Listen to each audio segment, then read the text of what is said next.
All right, welcome back to the Morning Show right here on the Rise News channel. President Muhammadu Buhari has asked the Senate to approve a fresh $800 million loan from the World Bank to enable his administration sustain its social investment program for poor and vulnerable Nigerians. This comes also as the Director General of Budget Office of the Federation, Mr. Ben Akabweze, raised the alarm that the national debt is becoming unsustainable.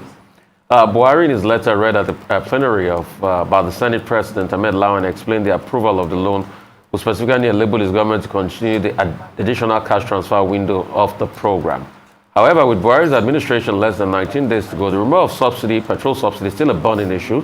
The incoming government will have to address the question many people are asking is why fresh loans request by the government, which is about 19 days left in office. So, joining us to discuss the economic impact of this request and other burning issues around the Nigerian economy is Dr. Muda Yusuf, an economist and chief executive officer for Center for Promotion of Private Enterprise. Welcome to the show, sir, and it's good to see you again, my very dear Egbo. I mean, let's go straight to it this morning. I'd like to know your take at first on the state of debt and revenue in the economy, because that's a very burning issue.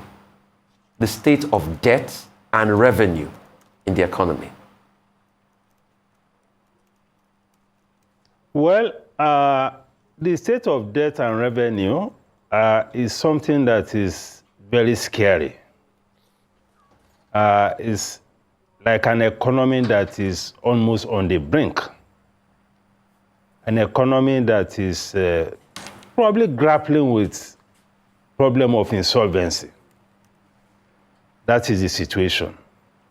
Because we are gradually getting to a position where we use our entire revenue to service debt. We are almost at that threshold. And the situation may even get worse, because as at the end of 2022, the public debt was 46 trillion. Now, with the securitization of the ways and means, we have been told by the DMO that we'll be talking about something close to 77 trillion. And between January and now, there also have been all manner of borrowings, either from CBN or whatever. So by the end of this year, we probably will be getting close to almost 80 trillion. Now, even before the securitization, in the 2023 budget, the component of the budget was about 6.3 trillion. Total revenue was about 10 trillion. Now, don't forget, we hardly ever achieve 100% performance in revenue. So you have to discount that maybe by 20 or 30%. So it's really a very, very scary situation. And certainly, we cannot afford to continue this way. Something needs to happen very quickly, very urgently, so that the entire system doesn't collapse. So it's a very disturbing situation. The way it is, maybe by the end of this year, perhaps our debt service component spending will be getting close to 10 trillion. That is the way it is. And unfortunately, most of these borrowings are not as transparent as they should be. Because annually we have the budget that are presented. We have the details provided by the minister. In none of these documents are some of these details stated, particularly this borrowing from the central bank. Because normally we have subheads on the amount of deficit and how the deficit will be financed from domestic sources and from foreign sources. In none of the documents over the years has it been reflected that so much is coming from the central bank. And yet we have something to the level of almost 23 trillion cumulatively. That is scary. And if you look at even the data as at February this year of central bank, of bank credit to government, which is essentially borrowing from the central bank, is showing about 28 trillion as of February. Although it went slightly down in March to about 27 trillion. So we need to do something very, very seriously and very fundamentally about the fiscal operations of government so that we don't end up with the IMF. Because if we end up with the IMF, it will be a completely different story. That will even be a more complicated matter to handle. All right.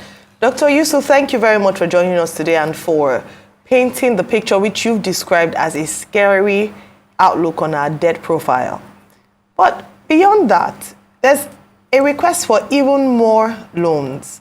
You know, yesterday and during the introduction, Rufai had mentioned that the president had written to the Senate to approve a fresh loan of $800 million from the World Bank. And he said he justified this loan saying that it was going to be used to enhance or to fund the National Social Safety Net project, whereby 10.2 million households would receive 5,000 naira monthly for the next 6 months.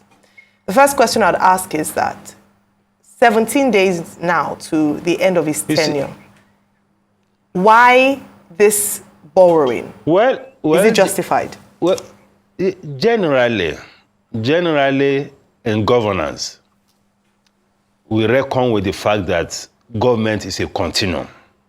It's like a relay race. Wherever the current administration stops, the incoming administration will take over. But for something as fundamental as this, I'm talking of the borrowing plan or borrowing or whatever, I don't think it's difficult to justify that just few days to the end of the administration is making a request for this. I think my own belief or my submission will be that all of this story or this idea of $800 million either for subsidy or social investment, I think we should hold on to everything. And we should allow the incoming administration to deal with all of these issues. The issue of subsidy, because the way it is, the subsidy problem has become a cross that has been passed over or that will be carried by the incoming administration. So the incoming administration, by now, I expect, will have prepared a strategy. Because this is not just dropping from the moon or somewhere. It's something that we foresee.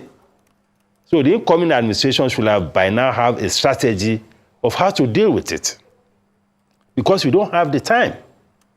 So it is better left for the incoming administration to deal with.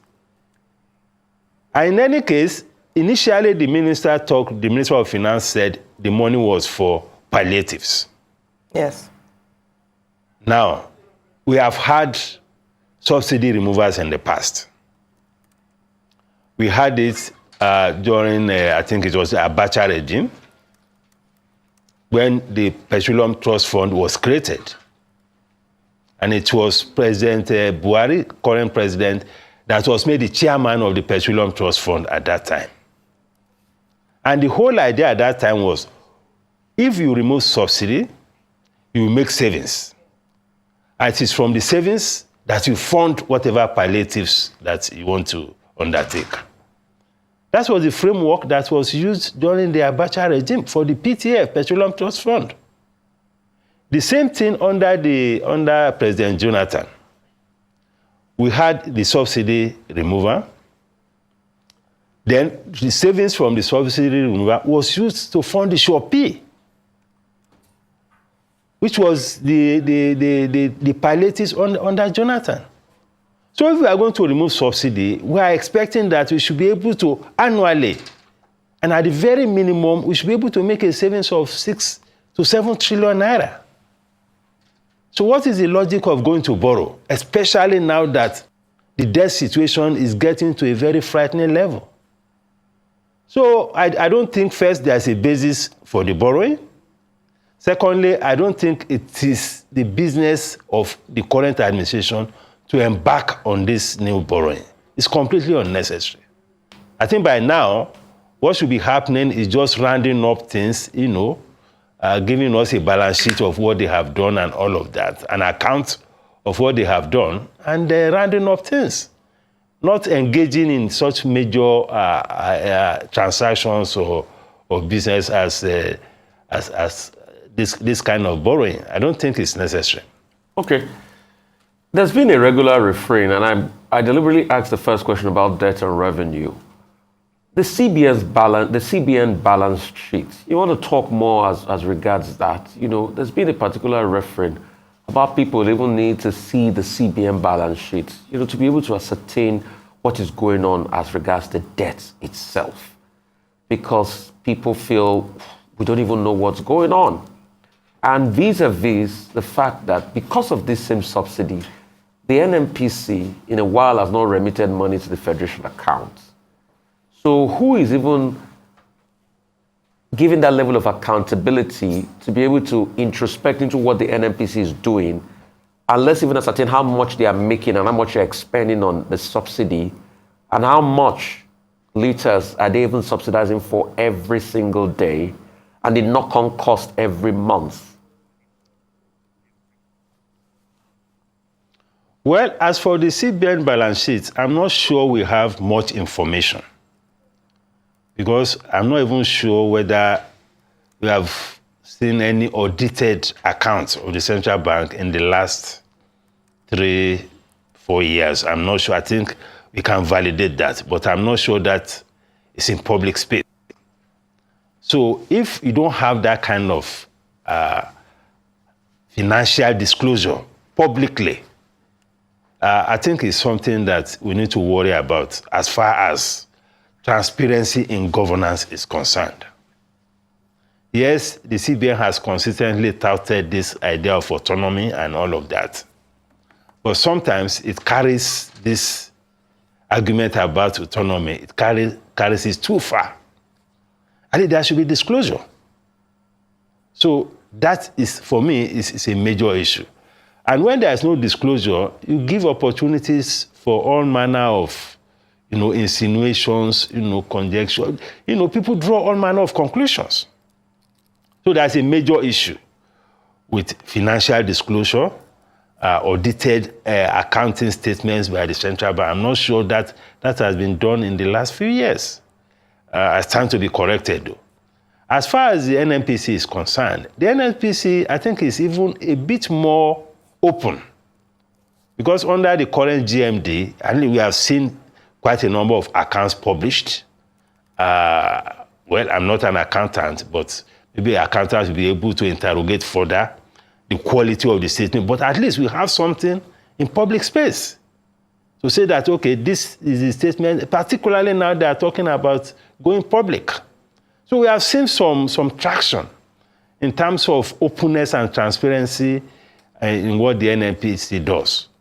But the challenge with the subsidy thing is that there are too many loose ends around it, around the entire chain, both the importation, the marketing, the distribution, all this swap and all of that.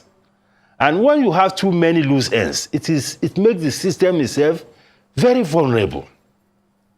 Because there is a limit to which you can police all these ends. There is a limit to which you can be everywhere. That is why, we have argued, some of us have argued that it is better to do away completely with this subsidy, so that you can have a clearer picture of what is happening in the NNPC, especially around this subsidy thing. You can have a clearer picture as to the amount that we are consuming. We have more players in the space. We have a market, a full-fledged market environment, which will be easier to monitor. But the way it is, this is extremely difficult. And there's a limit to which even all the security agencies can do, because sometimes when you expose them to too much of temptation, they also become part of the problem. Because to investigate areas in which there is so much money and all of that, like this subsidy thing, is an extremely difficult thing. Extremely difficult. Because there are too many temptations, and those who are investigating invariably also begin to compromise. So I think the fundamental way to do with this thing is to completely remove the subsidy platform, so that we can have clarity, clear vision, and better accountability in that sector. And the country will get much better value. The governors and all of them, they'll be able to engage the NNPC better. We will invite accountants, do proper forensic analysis or audit of the system. So I think for me, that is the way to go, particularly now that we are struggling with fiscal sustainability. We are struggling with debt sustainability. And these things, it's a vicious circle. The more you run into the problem of debt, the more your deficit grows, the more you go and borrow. And when you are under so much pressure, it's very easy to go to the central bank. And we begin that cycle of, heating up the economy again. Because when we talk about all this inflation problem, exchange rate problem, it is very easy to be blaming COVID, blaming Ukraine and all of that. But the fact is that the rate at which the CBN is pumping money into the system is a major factor. I mean, you pump in so much liquidity, then you now go back and start saying that you are tightening monetary policy, which is an inherent contradiction. So we need to deal with this and come up with reforms to deal with issues of fiscal sustainability. All right. Of financial consolidation, fiscal consolidation. That is it. So the incoming administration should begin to look at those solutions because we don't have time. We should begin to look at those solutions. All right, sir. How do we do and who do we need to engage? All right. Dr. Yusuf, thank you very much for talking about fiscal sustainability and your thoughts on removal of subsidy. Despite your recommendations this morning, the federal government has said that they won't be removing subsidy under this current administration. So they've passed the burden to the next administration. And of course, they have only a few more days to go. So when we look at the economy, our eyes would be on the next administration as to their policies, the agenda to restore the economy. And so I know that you would have some recommendations in terms of priority areas for the new administration. You've spoken about the federal government's fiscal policy sustainability measures in terms of tax increases and the import duties. You've criticized that as to how it will hurt the economy. Are there some priority areas you feel the incoming administration should prioritize in order to restore the economy? Well, I think the priority areas are first, we should have a good team that will manage the economy. And a team that will be given some space to be able to do a good work in terms of fixing the economy. We should have an economic management system that will not be vulnerable to, patronage, influence, political interference, and all of that. Because those things affect the quality of economic governance. We should not have an economy that is dominated by political patronage. I want to see very minimum political influence in the management of economic affairs. And we should have a very strong economic advisory council. That is one. In terms of specifics, we have to deal with this subsidy problem. It's a problem that is big and we need to deal with urgently. Because if we are already in a situation where you practically don't have revenue that you can use freely to fund the operations of government, you have to deal with this revenue, with this subsidy. Of course, I agree it may not be practical to just jump into the administration and begin to remove the subsidy. But I believe that we can begin, at least within the first 3 months, to do a phased removal of the subsidy. That is one. Secondly, we need to put in place some structures that will enable this subsidy removal to happen. Because you can't just remove subsidy like that. You need to create environments to minimize the shock on the citizens. And I'm not talking just about handouts. I'm talking about using policies and other things to create an environment to be able to make it easy for this transition to happen. We must see much more competition in this petroleum downstream sector. Because the situation is this bad because we are dealing with a monopoly situation.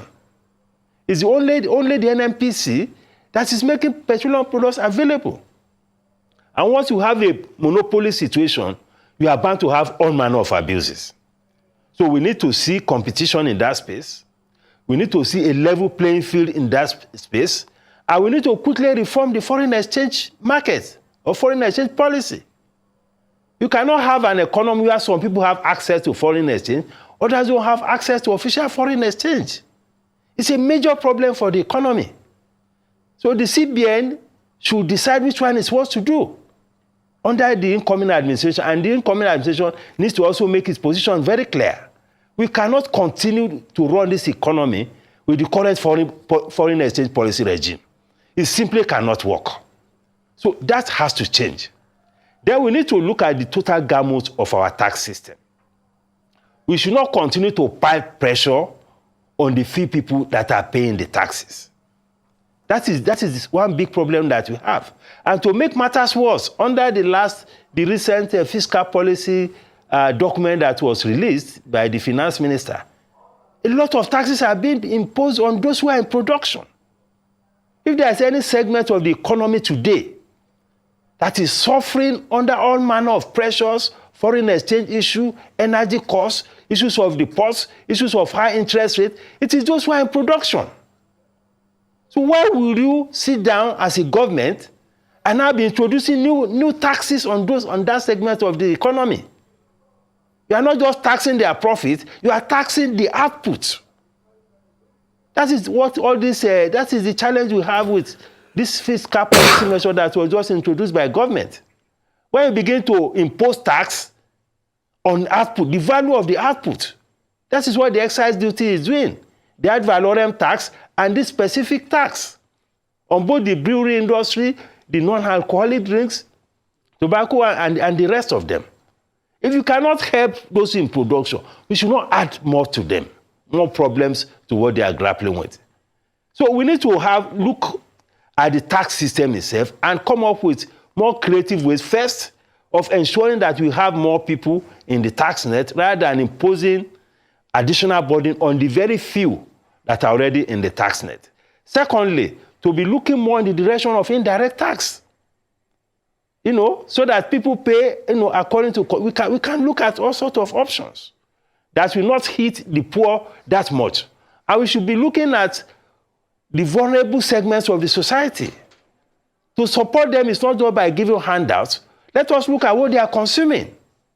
We are looking at food, we are looking at transportation, we are looking at health, we are looking at education.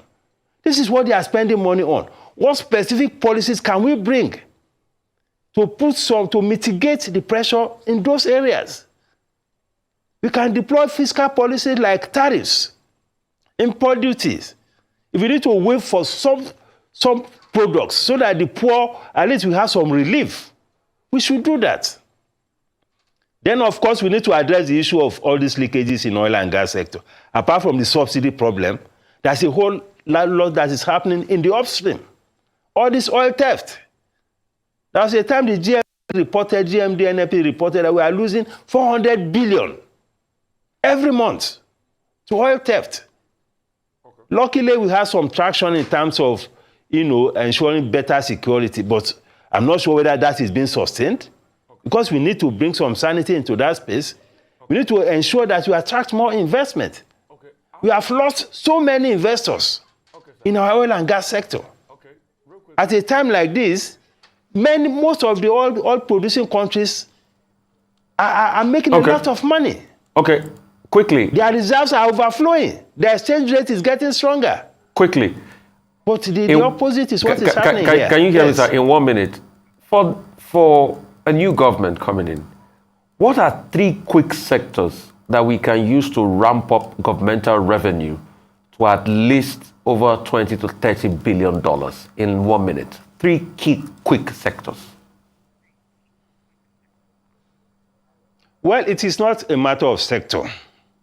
It's a matter of what policies can we tweak. The first thing to do, and from where you can unlock minimum of 4 trillion, is to remove the foreign exchange subsidy. The subsidy problem is not only in oil and gas, it's also in foreign exchange.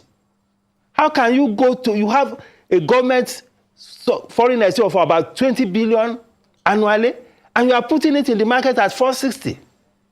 You are losing almost 6 trillion. How do you sell foreign exchange at 460 when you can sell it at 650, when you can sell it at 700? And you now leave the gap for some people to just be milking and be making easy money. These are money that should come into the federation account and make sure that a lot of people, all these tiers of government benefit from it. That's a low-hanging fruit for me. Then we can look some of specific taxes that we can quickly review. I don't want to go into specific, but there are taxes that you can review that are easier to administer and that can bring in more money. Then, of course, if we're able to exit from the subsidy, we should be able to unlock annually minimum of 7 trillion naira. Then if we create the right environment for investment to come in, particularly by making sure we reform the foreign exchange policy, once investment grows, revenue will grow. This is a positive correlation. But when you have a foreign exchange policy that is making it difficult for capital to even come into the economy, how do you want to make progress with the economy? So for me, these are low-hanging fruits that we can deal with. Then going forward, medium term, long term, we can begin to deal with security issues, structural issues, and all of that. Well, thank you so much, Dr. Muda Yusuf, Chief Executive Officer, Center for the Promotion of Private Enterprise, for your time with us this morning, examining the economy, especially with regards to our debt profile in Nigeria.